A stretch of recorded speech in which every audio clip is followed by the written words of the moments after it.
Here's what nobody tells you about adventuring parties. The individual classes are the easy part. Anyone can tell you what a rogue does, what a wizard is for, and why you need a paladin even when nobody wants to admit it. The hard part is the space between them. The handoff from the wizard to the cleric when an alert escalates to an incident. The tension between the rogue and the paladin when a red team finding has compliance implications nobody planned for. The moment the Artificer realizes they built something that the wizard now can't get visibility into. The party doesn't fail because the classes are weak. The party fails because the classes don't coordinate. That coordination is what this episode is about. Welcome back. I'm the Architect. Arc 3 closes today. We've mapped the domains. We've met the party. We've watched the red and blue dynamic. We've gone deep on each class, and we've faced the reality of operating under constraints. Today, we watch the party work together. The dynamics, the handoffs, the tensions, and what it looks like when all 5 classes converge on a single problem.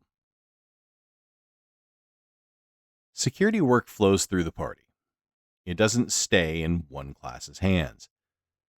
The rogue finds a vulnerability in the application layer. They document it, what they exploited, how, what the impact could be.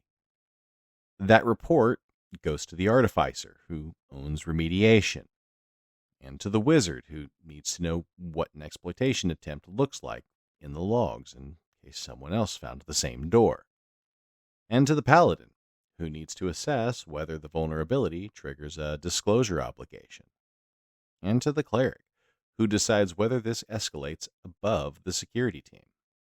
One finding, 5 classes touched. This is not inefficiency. This is the party working. The rogue who finds the vulnerability and patches it themselves is a rogue wearing an Artificer's hat, pulling coverage away from the next thing they should be finding. Clear handoffs are what let each class stay in their lane and cover more ground together than any of them could ever cover alone. Not all dynamics in the party are smooth. Some of the most valuable ones are friction. Rogue versus Paladin. The rogue wants to move fast.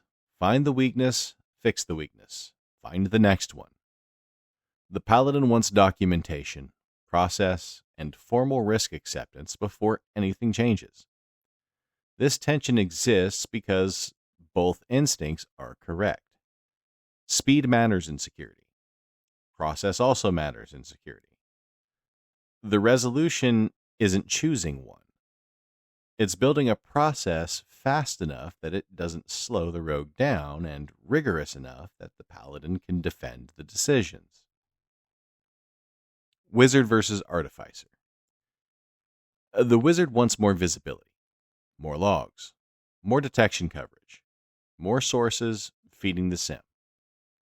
The Artificer knows that more sources means more configuration, more maintenance, more alert tuning, and more things that can break on a Tuesday at noon. This tension exists because both instincts are correct. Visibility matters.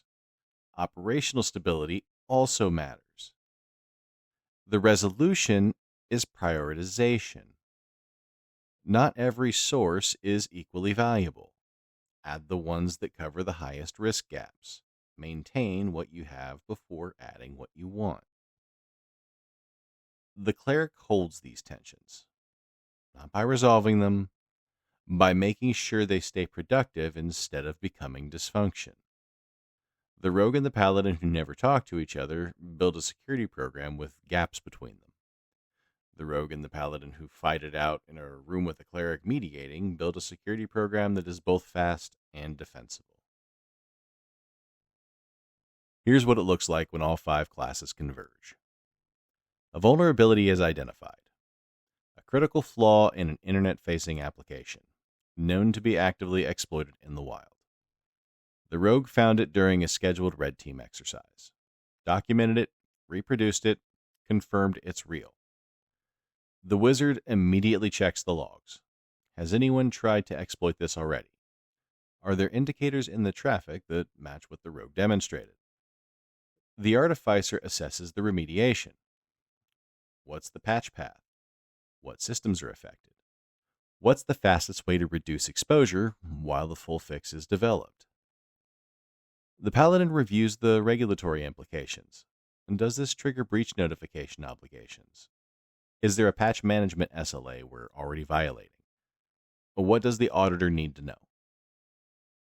And the cleric coordinates all of it, schedules the emergency meeting, escalates to leadership with a clear statement of risk and recommended action, and makes sure the remediation doesn't fall through the cracks between teams. This is the party working.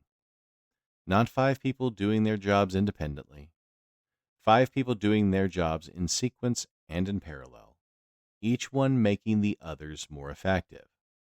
The rogue's finding is more valuable because the wizard caught an exploitation attempt. The Artificer's patch is more informed because the rogue documented exactly what was exploited. The Paladin's assessment is more accurate because the cleric provided the full business context.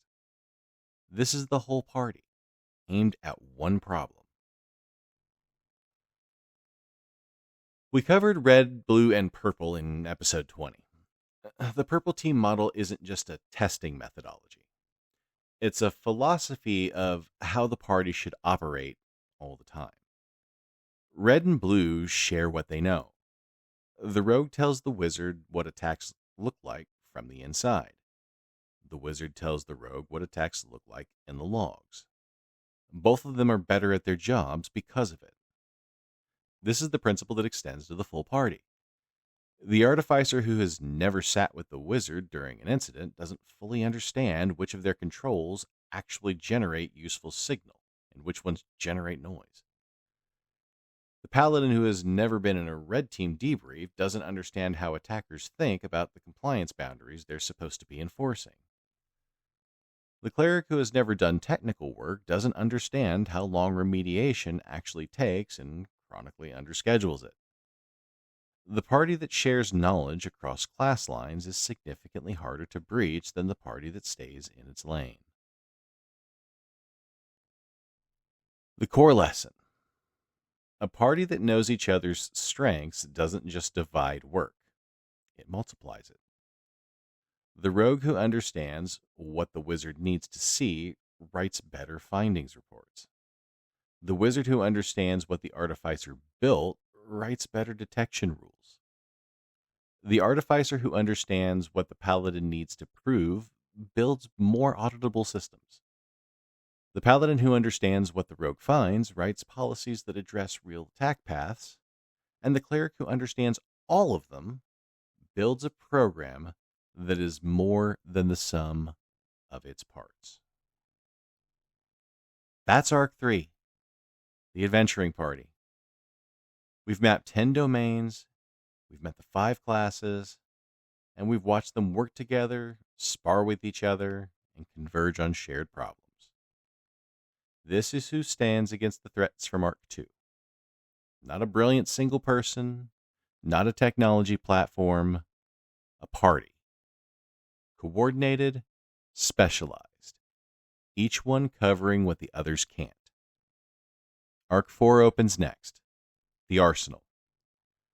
The tools, frameworks, and gear that the party actually carries. Because knowing the party is only half the picture. The other half is what they fight with. The tools that secure what gets built. Application security. The tools that secure what gets rented. Cloud security. The tools that detect, respond, and manage privilege access. Security operations. The tools that track every asset and prove every control. Governance. And the 2 great maps of the discipline. MITRE ATT&CK and the NIST framework. We're going to stop talking about the people, and we're going to start talking about the gear. I'm the architect. We'll talk soon.